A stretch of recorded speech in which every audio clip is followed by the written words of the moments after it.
Raven Guard could be inside. On count to 3. 1, 2. Raven Guard? He's here. Yes. Now make yourself useful. Push, damn it, push!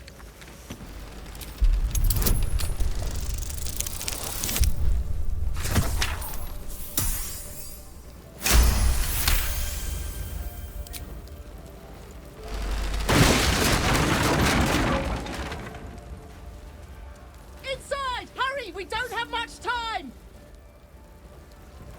Baldur's Gate 3 always had a very good shot at being extremely successful. It's in a genre of games that hasn't seen nearly as much activity as it once used to, and demand for something new and excellent has been growing steadily. It's coming from a developer that has a proven track record with that genre. With all of those factors, ever since Larian Studios first announced in 2019 that it was working on Baldur's Gate 3, it was easy to predict a future where the game would enjoy a great deal of critical and commercial success. And yet, even with perfect knowledge of all of these factors and their significance, it's hard not to be surprised by the level of success the game has enjoyed in the days since its full launch. An unapologetically hardcore CRPG running entirely on a Dungeons & Dragons rule set should be a fairly niche product, you'd think, but Baldur's Gate 3 has turned out to be one of the biggest games of the year in every sense of the word.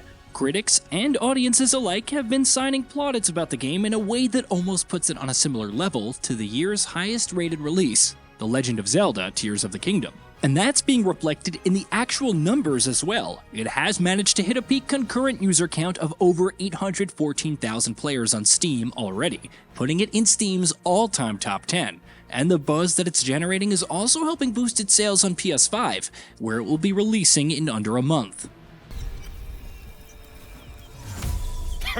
Nothing even approaching a useful thought in that skull. I ought to just kill you.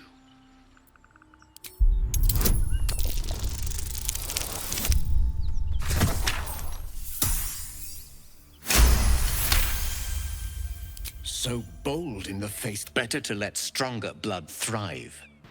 And charting the path that Baldur's Gate 3 took to get to this point is fascinating, because unlike what's happened with so many games in our industry, its stock has climbed steadily and consistently since its announcement 4 years ago. It's reached unexpected levels in the lead up to launch, and then actually managed to make good on all of its lofty promises. Baldur's Gate 3 chooses the path of spending a considerable amount of time in early access before releasing in full, and upon its release in early October 2020, it was clear to most who played it that the game was already taking excellent shape. Upon its announcement, there were surely some dissatisfied murmurings at Larian, but most, if not all concerns, were assuaged when the game released in early access. Of course, Larian had also proven in the past that there weren't a lot of developers out there who make use of the early access period as well as they do, and over the course of the next nearly 3 years, the studio made significant changes and improvements to the game based on player feedback. The full release of Baldur's Gate 3 obviously has way more content than the early access version, which only included Act 1, but Larian made notable changes to many of the underlying systems and mechanics as well. Multiple new subclasses were added, a lot of things were added and changed even in Act 1, the story and dialogue of Will were almost entirely rewritten, multi-classing and respecking were thrown into the mix, the UI was massively overhauled, the character creator has deepened even further, and countless iterative and balancing changes were made to things such as gear, progression, and combat. And that's just scratching the surface. To say that the early access path turned out to be the right one for Larian to choose for Baldur's Gate 3 would be an understatement. It helped that from the day it became available in early access, the game started generating significant buzz and excitement thanks to how good it was shaping up to be right off the bat. For 3 years, Baldur's Gate 3 was always in the backs of our mind. Even if it didn't meteorically rise to mainstream prominence until much closer to its full launch, for nearly 3 years, it was in the conversation. And it was something that word of mouth had made abundantly clear was going to be excellent when it finally came out in full. So, early access wasn't just a tool that Larian used to great effect to improve the game, it was a tool that the studio used to market the game incredibly well as well. Yes, Larian did originally plan a full launch in 2022, and had to extend the early access period by about a year, thanks in large part to COVID, but at least the studio ensured that it used the extra time the best it could. That sadly isn't always the case with games that end up releasing later than intended.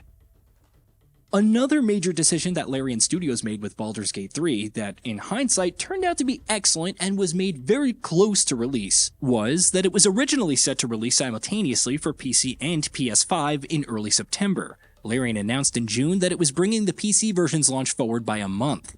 Considering the fact that it had launched in September as intended, it would have been going head-to-head with another massive RPG in Starfield. That was probably a really smart move. Starfield is, by its very nature, a game with a much wider and more mainstream appeal, and given that it too offers a massive RPG experience, albeit a very different one from Larian's game, it's fair to assume that it would have eaten up a lot of the attention and sales that Baldur's Gate 3 would be getting on PC.